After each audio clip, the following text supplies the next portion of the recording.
Welcome to the Deep Dive, the show where we cut through the noise to bring you the essential insights from the stories that truly matter. Great to be here. Today, we're plunging into, well, the dense, perilous jungles of a legendary game.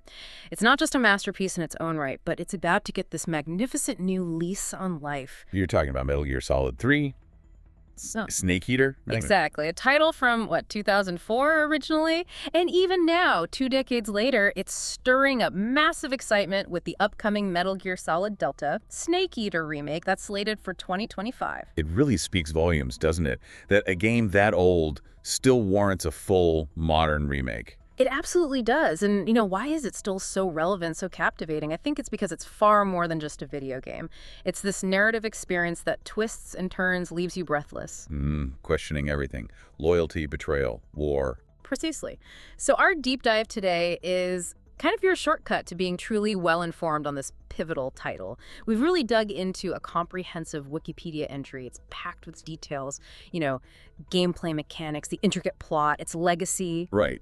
The nuts and bolts, but also the bigger picture. Our mission here is to extract the most vital nuggets, the real insights. Go beyond just surface-level facts and explore the why behind its impact, how it masterfully crafts atmosphere, how it constantly ratchets up the stakes. Both emotional and global stakes, yeah. And how it sparks these really meaningful conversations about duty, sacrifice, those gray areas. Definitely fertile ground for discussion there. So let's begin this journey. We're not just looking at a game, we're delving deep into a Cold War-era spy thriller. Every decision, every bullet, every interaction feels, laden with this almost unbearable tension. Yeah, the atmosphere is incredible. It elevates the stakes for the entire world, and crucially for one man's soul, to an almost unimaginable degree. And it's remarkable how this game intricately weaves historical fact with, frankly, audacious fiction. It creates this what some call a hyper-realistic backdrop. Hyper-realistic? How so? Well, you have these deeply personal loyalties clashing dramatically with real-world global politics. That whole approach fundamentally shapes the meaningful conversations we can have about sacrifice, duty. And the blurred lines between history and story. Exactly. You find yourself constantly asking, okay, what's real here? What's fabricated? It forces you to question your own understanding of historical events, how they're represented. Okay, so let's set that historical stage then. Our deep dive really kicks off in 1964, a pivotal year, right at the absolute height of the Cold War. Peak tension time. But like you said, this isn't exactly the history you learned in school. Yeah. The Metal Gear universe thrives on this alternate history concept. Which is fascinating in itself. It really is. What's so intriguing is how it takes real-world events, like the fallout from the Cuban Missile Crisis, even real figures Khrushchev, LBJ. Recognizable anchors. And uses them as this solid, believable foundation for its incredibly imaginative, complex, fictional narratives. It's brilliant because it immediately creates curiosity, doesn't it? How the familiar gets twisted into something so unfamiliar, so exciting. Yeah, it makes you wonder, could something like this really have happened behind the scenes? Exactly. And this idea of hyper-reality you mentioned, it's not just a plot device. No, not at all. It's a core theme, really woven into the game's fabric. It highlights how political landscapes are always shifting, how easily reality itself can be, manipulated. Like smoke and mirrors. Kind of. Yeah. In Metal Gear, it often refers to how the simulation, the representation of reality, can become more real or impactful than actual reality. Think about the boss's betrayal. Right. Everyone believes it. It becomes this global truth that dictates international policy, shapes Snake's fate, even though it was entirely orchestrated, completely fabricated. It forces you, the player, to question what's truly real within the story. And maybe question narratives in the real world, too. Potentially, yeah. It prompts you to reevaluate historical events and how they're presented. And crucially, this game isn't just a prequel. It's the chronological start of the entire Metal Gear saga. The origin story. Exactly. We're seeing the birth of the legend, the figure who eventually becomes Big Boss. Starting here lays down critical foundations. You see the intense personal betrayal, the government's disavowal. All key to understanding his later path. Absolutely paramount. To grasp Big Boss's later cynicism, his pursuit of outer heaven, you have to understand this trauma. It's not just a prequel. It's the genesis of a philosophical conflict that defines the whole series.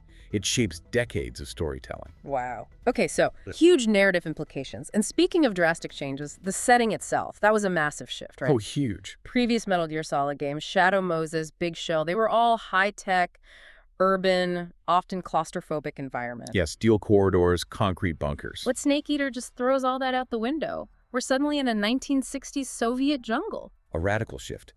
And it wasn't just visual. Kojima's vision for this raw, untamed wilderness demanded a fundamental rethink of the game engine. So it created technical challenges. Big time. That desire for unprecedented realism being miles from civilization, it was a technical nightmare back then, early 2000s, rendering truly organic, uneven terrain. Most games use simpler geometry. Flat plains, basically. Pretty much. Kojima's team had to essentially reinvent how players interacted with the ground. They built a new collision engine from scratch just to handle rocks, dirt mounds, tree stumps accurately. That's incredible dedication. It wasn't just for looks. The intent was to immerse you, the player, make you feel genuinely isolated, vulnerable, truly dependent on your wits, your observation. And the environment itself. Exactly. Every root, every stone is potential cover or a trip hazard. This amplified vulnerability means every single step through that jungle feels fraught with danger. So no radar to rely on. Right. You're constantly paranoid, scanning every shadow, every rustle. The environment itself is an antagonist. It fundamentally builds this pervasive tension just by being there. Okay, so with that radical environmental shift, the gameplay obviously had to evolve dramatically too. Metal Gear's core is always stealth, infiltration. Yeah, the foundation. But Snake Eater completely revolutionized that. It went beyond just hiding behind crates. It was about truly becoming one with the jungle. Merging with the environment. They introduced the groundbreaking camouflage index system, which is way more than just picking an outfit, right? Absolutely. It's a percentage value. Goes from negative, meaning you stick out like a sore thumb, all the way up to 100%, practically invisible. And that changes everything. It transforms stealth from just a tactic into this immersive, moment-to-moment survival mechanic. What were the challenges in making that feel right, not just like a number on the HUD? Yeah, good question. It was revolutionary because it blurred the line between the player and Snake. Previous games often had that radar, showing enemy cones of vision. The Sultan radar, yeah. Here, that's gone. Replaced by a very basic motion detector and sonar, barely effective in dense jungle. So it forces you to truly see, to understand your surroundings. You have to rely on your own eyes and ears. Precisely. Every patch of grass, every shadow, every uniform choice becomes this critical micro-decision. You're constantly checking that camo index, swapping uniforms, applying face paint. Bark patterns, striped paint, even those weirder ones. Yeah, the fake gavial head for swimming, the monkey mask. Yeah. All about blending in perfectly. This constant need to adapt makes you feel just as vulnerable, just as reliant on observation as Snake. It keeps you actively engaged. Constantly. Every step is deliberate. It creates this pervasive tension where your own awareness is your primary weapon, your main tool for survival. Okay, so blending in is key, but what about when things go loud? The close quarters combat, CQC, that also got a massive overhaul. Huge overhaul. Refined from basic combat into this sophisticated system, famously developed in the lore by the boss herself. Snake's mentor. Right. And it allows for this incredible variety of actions. Unarmed, or with a one-handed weapon. It feels incredibly visceral, strategic. Can you break down the nuance? It wasn't just mashing buttons, was it? Not at all. The nuance was profound. A light tap might disarm and throw an enemy non-lethally, Okay. but a harder press, that could be an immediate lethal throat slit. And then you combine that with analog stick movements.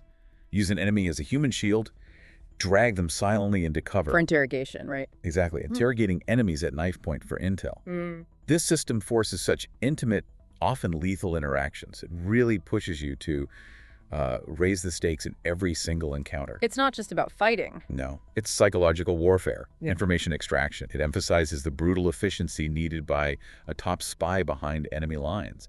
That active interrogation, life hanging in the balance, it deepens your understanding of Snake and his world. It builds tension in a different way. The close-up horror. Precisely. You realize the brutal necessities of his mission. And as if the stealth and combat weren't enough pressure, Snake Eater throws you into the harsh realities of pure survival. Yeah, that was another game changer. No simple life bar anymore. Instead, this innovative injury and treatment system, it tracks specific injuries across Snake's body. That's right. A long fall might fracture his leg. Gunshots cause bleeding. Burns. You name it. And you can't just wait for health to regen. You have to treat them specifically. Exactly. Splints for fractures, bandages for cuts, ointments for burns. Untreated injuries prevent full health recovery, slow Snake down, make him limp. It really affects gameplay. Wow. And then there's the stamina gauge. Constantly depleting. You have to eat to restore it. Hunt animals, forage for plants native to the Soviet jungle. And if you don't? Bad news. Your aiming becomes shaky, unsteady, and worse, Snake's stomach starts grumbling loudly. Which can attract enemies. Seriously? Guards will hear it. And you have to manage your food, store it, but it can rot. Eating rotten food leads to stomach aches, faster stamina drain. This isn't just a combat game. It's a full-on survival simulator woven in. It absolutely is. The constant need to eat, heal, manage your physical state. It adds this profound layer of vulnerability, of realism. It makes every moment tense. You're always on edge. Constantly teetering on the edge of catastrophe.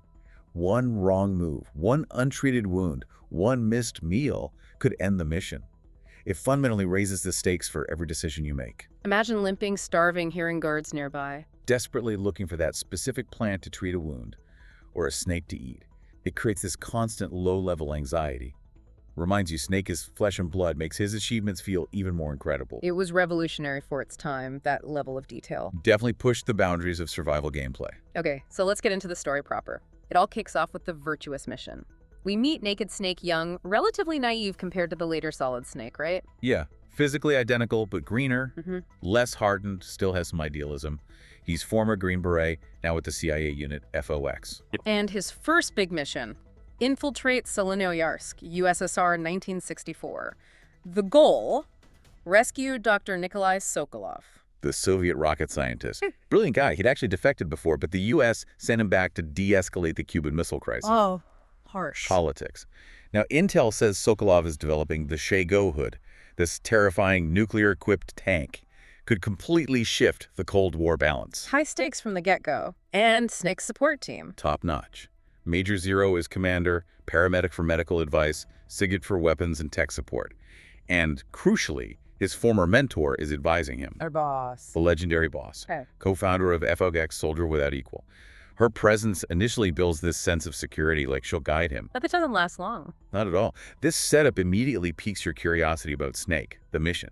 But it pivots incredibly quickly into this profound crisis, both personal and global. That sense of security just gets ripped away. And then comes the moment that defines everything. The ultimate betrayal. The twist that just floors you. Yeah. The boss appears before Snake. Not as an ally, but announcing her defection to the Soviet Union. And she doesn't come alone. She brings her elite Cobra unit, these super soldiers with bizarre, almost supernatural powers. And her gift to this Russian officer, Colonel Volgin. The electricity-wielding GRU sadist, yeah.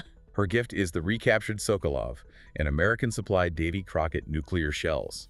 Mini nukes. It's not just betraying her country, it's a devastating personal blow for Snake. The woman who taught him everything. Defeats him easily in CQC, breaks his arm, throws him off a bridge, leaves him for dead. It's a profound personal gut punch by the person he trusted most. Shapes him forever. And the global impact is immediate and catastrophic. Absolutely.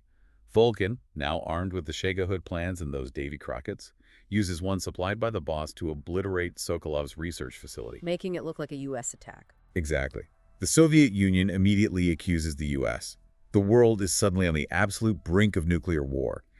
And Snake, our protagonist, is not only at the heart of this massive international incident, but he's been utterly betrayed by his mentor. It just perfectly sets the stage. Incredibly high stakes, globally and personally, right from the start.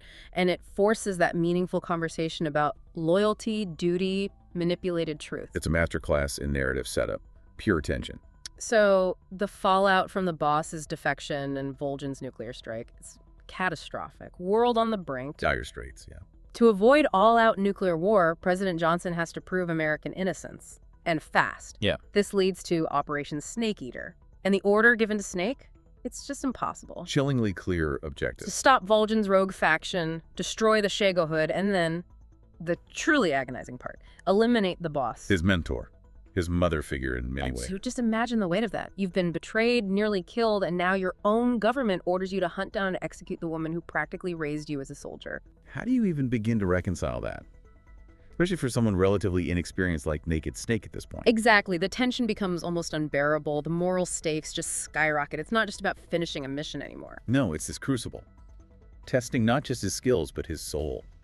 That internal conflict having to hunt down the woman he revered fundamentally shapes him. And the game makes you feel that weight. Absolutely. You walk in Snake's shoes, carrying that impossible burden. It builds tension beyond just the gameplay. It's psychological.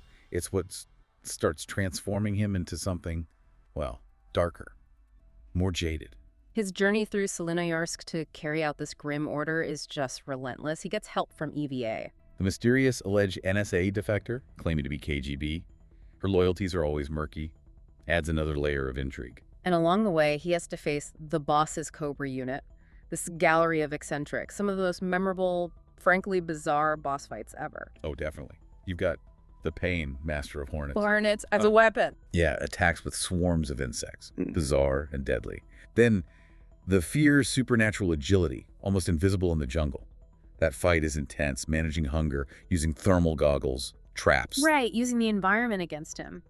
And the Fury. Disfigured cosmonaut, flamethrower, jetpack, a terrifying, fiery encounter in these underground tunnels, pure claustrophobic dread. But the most legendary has to be the end. The end. The ancient sniper, father of modern sniping. That battle is infamous. Takes place over this huge jungle area, right? A painstaking hunt that can last for hours. Literally hours.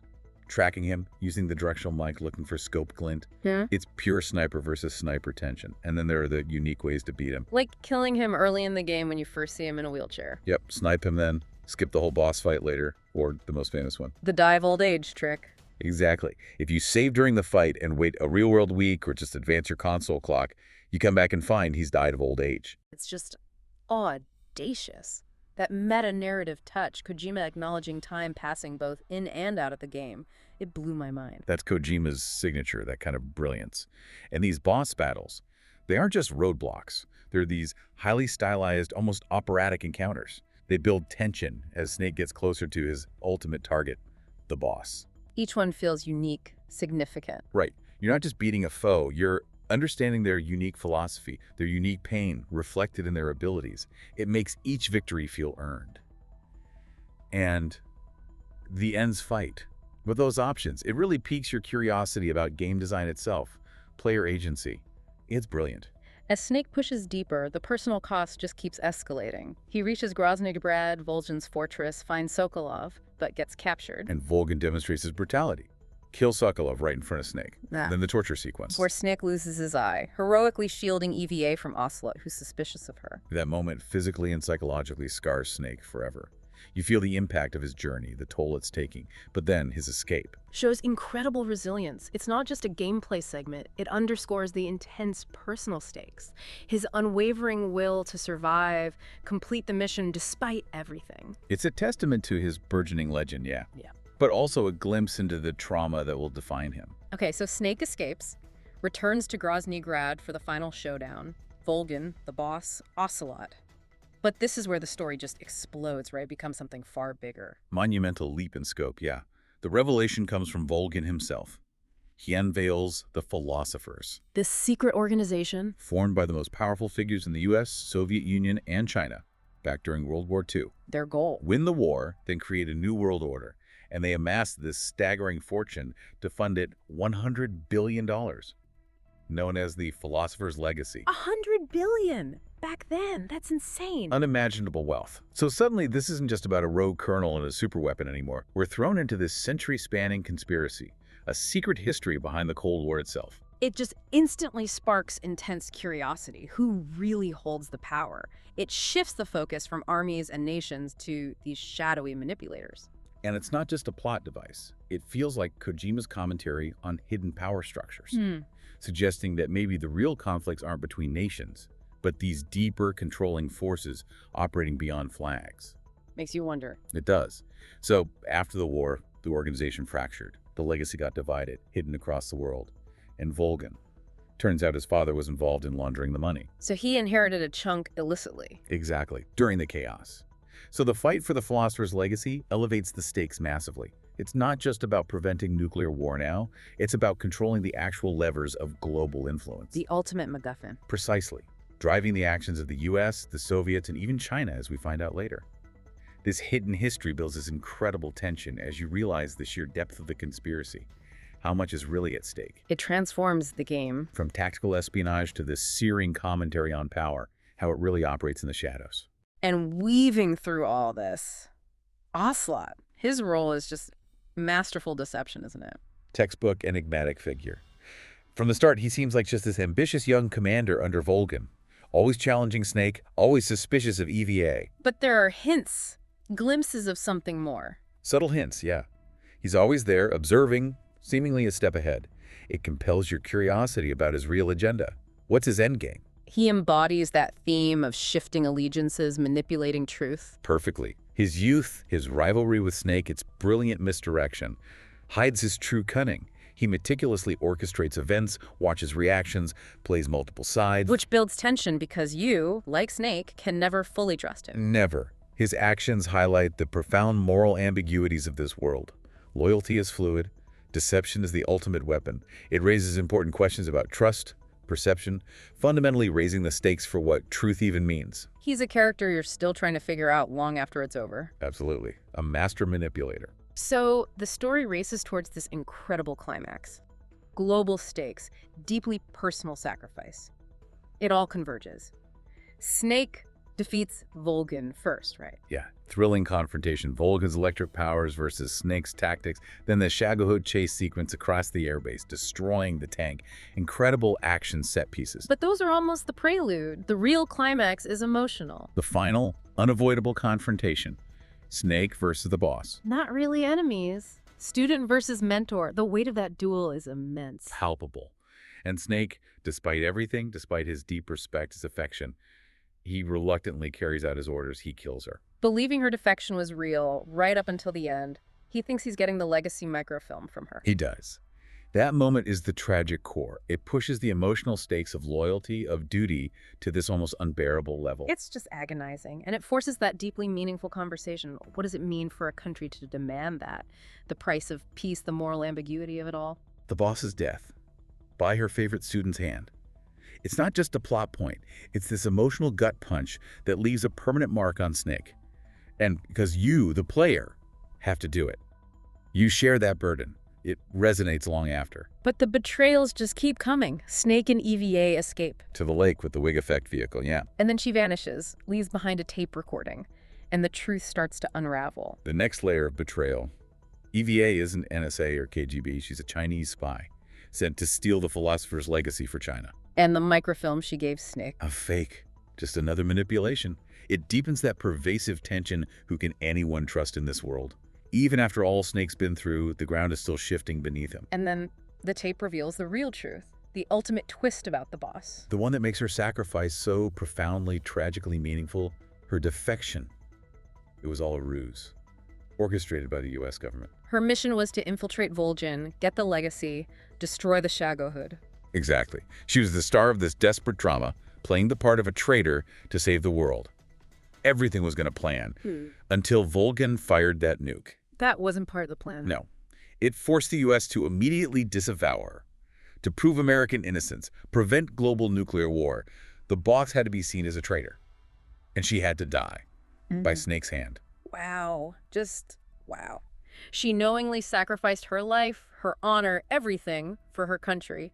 Died branded a traitor by the student she loved most. That's the tragic core. It pushes the stakes of loyalty and duty beyond comprehension. It's this profound exploration of ultimate sacrifice and the ruthless manipulation of truth for geopolitics. It elevates the whole story. It's more than just spies and nukes. Oh, much more. The depth of her sacrifice.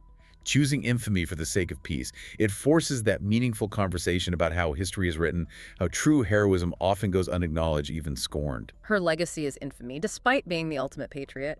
It creates this profound melancholy, regret, leaves a lasting emotional impact, and raises that stark question. When does necessary sacrifice become unforgivable cruelty by the state? The aftermath for Snake is just somber. He gets the title Big Boss, the medal from LBJ. But he's demoralized. Broken, really. And that scene at Arlington Cemetery, visiting her unmarked grave, the salute, the tears, it says everything. Captures his burden perfectly. Kojima himself said, he's not really the big boss yet. Hints at the disillusionment, the conflict that will forge him into the anti-hero later. He carries the weight of her death and the truth, utterly alone. But the manipulations aren't quite over.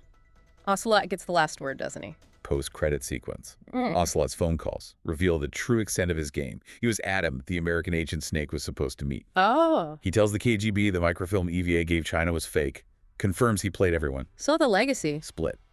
Half with the U.S., thanks to Ocelot's maneuvering, half with the KGB. So let's just unpack that. Ocelot's long game, his cold calculation, it adds this final, chilling layer of intrigue, makes you rethink every single interaction. Absolutely. His actions set the stage for decades of future conflict, solidify his own mysterious path.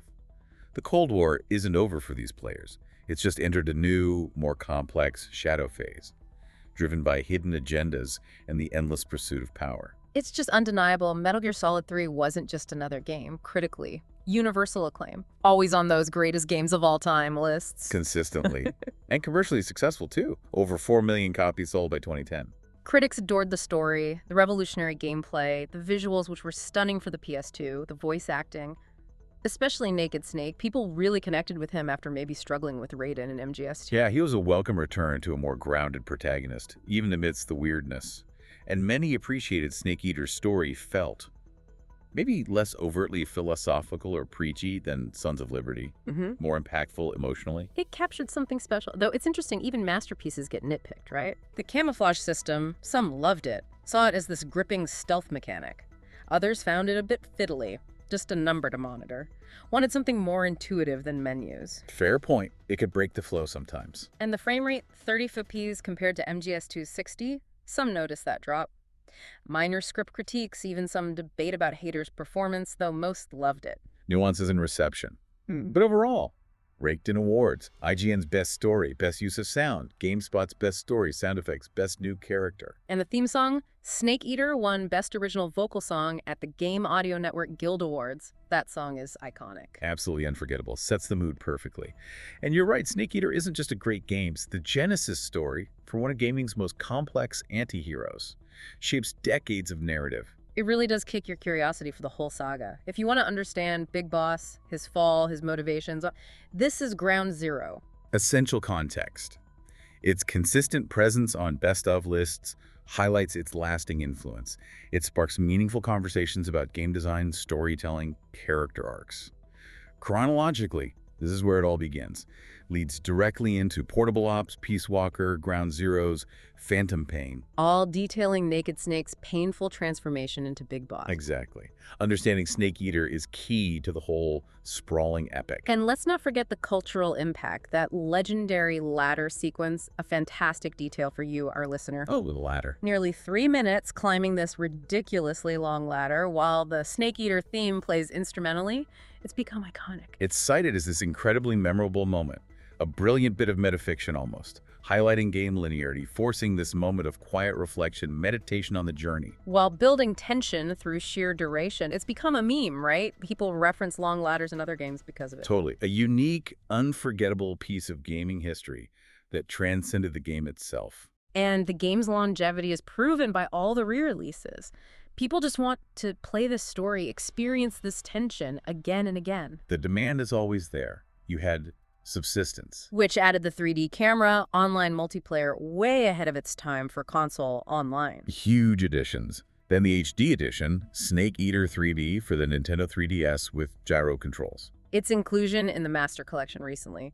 And now, the big one. Metal Gear Solid Delta, Snake Eater, the full remake coming in 2025. It signifies more than just a graphical update. It's a testament to the story's timelessness. Ensures new generations can experience this masterpiece, keeps the legend alive, cements its place in cultural consciousness. Plus a novelization, even a Pasha slot machine in Japan. Its influence spread wide. It truly did. Wow, what an incredible deep dive that was. We've journeyed through those dense, dangerous jungles of 1964, navigated that intricate, treacherous web of Cold War politics. Experienced those revolutionary stealth and survival mechanics. And witnessed a narrative just filled with profound betrayal, ultimate sacrifice, and the birth of a legend. This story grips you, builds tension masterfully, raises the stakes constantly. It just won't let go. It stays with you. We really hope this comprehensive exploration gave you a fresh, insightful perspective on Metal Gear Solid 3, Snake Eater. Hopefully far more depth than a quick summary. You should now be really well informed on one of gaming's most compelling, most emotionally resonant narratives. And as you reflect on all those layers, the loyalty, the betrayal, the immense cost of peace and Snake Eater, maybe consider this.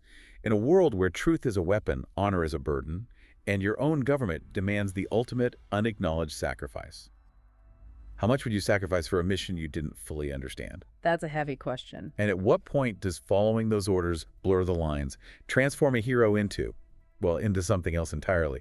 It's a question the game leaves hanging, and it resonates long after you put the controller down. Definitely leaves you with a lot to chew on. We hope this deep dive perhaps inspires you to experience this narrative for yourself, original, remake, whichever you choose. Until next time, keep digging, keep questioning, and keep deep diving into the fascinating stories that shape our world.